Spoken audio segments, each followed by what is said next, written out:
Coming up very shortly, we have a massive release, possibly the biggest release of the year from the Royal Australian Mint, which supposedly is going to make all dealers millionaires. Let me explain.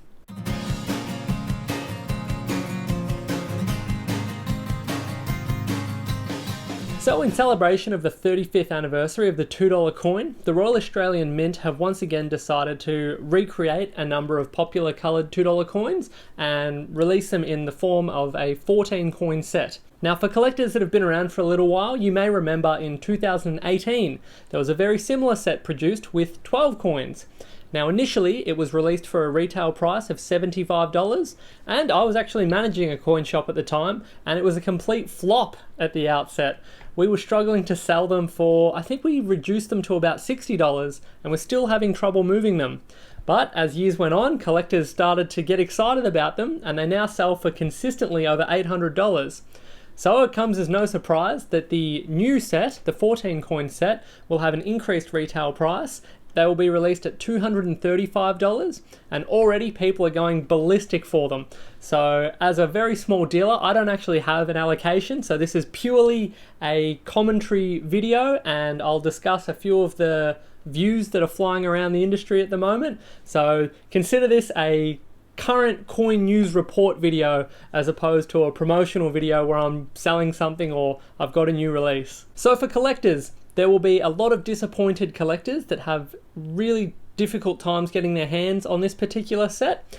But for anyone that is able to get it, I think it's quite exciting that you can effectively begin a near complete coloured $2 coin set with just purchasing one product. So anyone that's able to get these sets, despite the fact that the retail price has increased quite a bit from the 2018 set, it's still considerably cheaper than putting together a collection which includes the original 2012 Red Poppy coin. I also think for any coloured $2 coin collectors that are upset by this release, that are saying, oh that's it, I'll never collect again, it's all over, you need to bear in mind that you don't necessarily need to get every single release. And if you are an active coloured $2 coin collector, perhaps you've already got a set from all the original releases, and now you can consider that, you know, that's your collection, no problem. There's a new reissued set coming out, so perhaps for people that haven't been actively collecting $2 coins, the coloured ones, who want to put together a full set, but may not want to go back and get the older ones, this is an opportunity for new people to come into the hobby and begin their journey that way. So I don't think it's necessarily a bad thing, and I also think that this release will bring a great deal of media attention. Anytime there's a really hot release, you generally see all the news outlets doing reports on them. So anytime coin collecting is presented to the masses, I don't think that's a bad thing. And I think that hopefully it will encourage people to get on board with the great hobby, take a look at it, take a look at maybe they've got a collection that they've neglected, and they'll start, looking at it again and getting it organized and looking at building upon it. So I think it's overall a really good thing for the hobby in general. Now for a dealer's perspective, I'm a very small time dealer. I don't actually have an account with the Royal Australian Mint. That may be a few years down the track yet, so hopefully one day I'll do a big exciting video announcing that I'm an official Royal Australian Mint distributor, but I'm not quite there yet, so that may take some time. As a result, at this stage, I have not been able to secure any of these coins. My understanding is that a number of the major dealers have had their allocations reduced significantly. I imagine this is so the Mint can still focus on their distribution directly in person through the Mint, and they're still working on the website, so the eShop.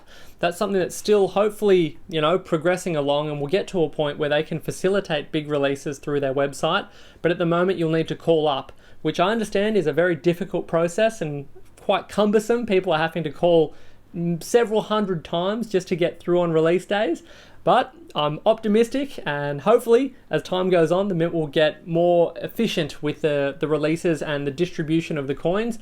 I'm also hoping that in future dealers can start to get bigger and better allocations, and as a result will ease the stress of new release days, but we'll have to wait and see. There's also a number of collectors that are quite upset with the Royal Australian Mint at the moment with the new release schedules and things like that. But I think being an Australian coin collector, we need to bear in mind that we're actually very fortunate.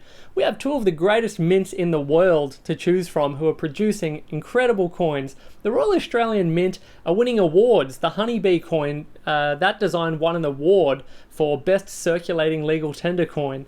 And I think that that's something to be quite excited by, because there's a dear friend of mine, his channel is Culture of Currency, and he's mentioned to me on a number of occasions that he wishes the US Mint would take just half the interest that the Royal Australian Mint takes in producing historically significant and interesting coins that, you know, highlight the wildlife and highlight Australian subject matter in the way that the Royal Australian Mint does. So you need to spare a thought for that. We're actually quite fortunate, and the Mint do so much in terms of they have the exhibits. If you ever find yourself in Canberra, you can go to the Royal Australian Mint and you can do a tour and see some of the coins from the archives. It's incredible. You can also see the Titan, the big arm that moves the barrels of coins and things like that. They also do their road shows, so I believe and I hope that that will continue in the future, where they travel around the country doing coin swaps and things like that.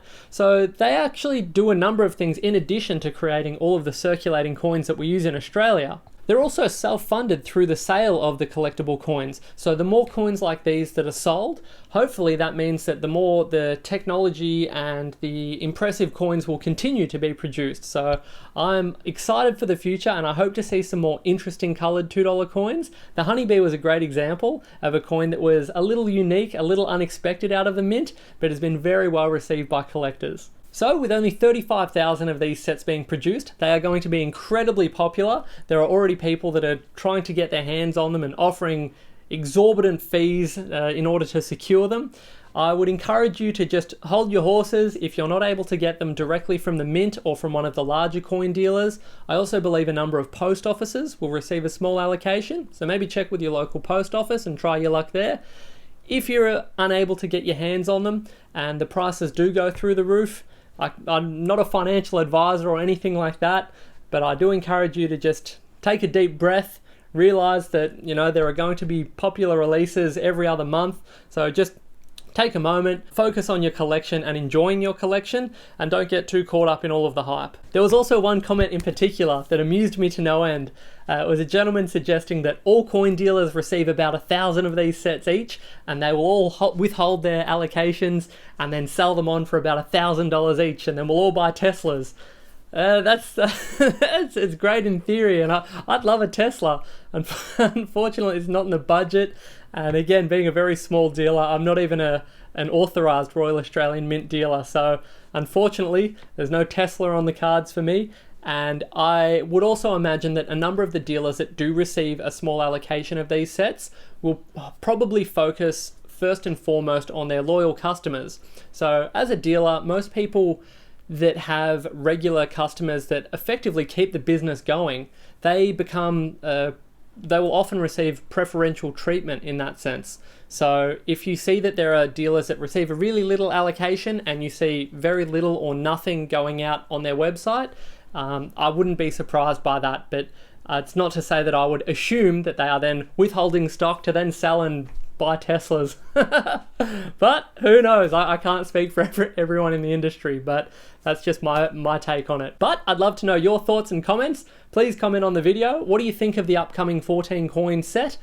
I'm starting to think that the Red Poppy in particular is getting reproduced a little too regularly. I'd like to see, and because the Mint do such a great job with coins like the Honeybee, I want to see more things like that. I want to see more exciting, interesting designs. I understand that there's a reason to reproduce these for an anniversary, but I'd rather see I'd rather see a 14 coin set of all brand new designs with different themes and things like that. But as always, let me know your thoughts. I'd love the spirited discussion in the comments. Please give the video a like, whether you're excited or whether you're just nervous about this release, or if you're not interested at all. At any rate, thanks a lot for watching. If you're interested in relevant coin news, old coins, new coins, you name it, I love chatting about it. Please subscribe to the channel and come along for the journey. Thanks a lot for watching, and we'll see you soon.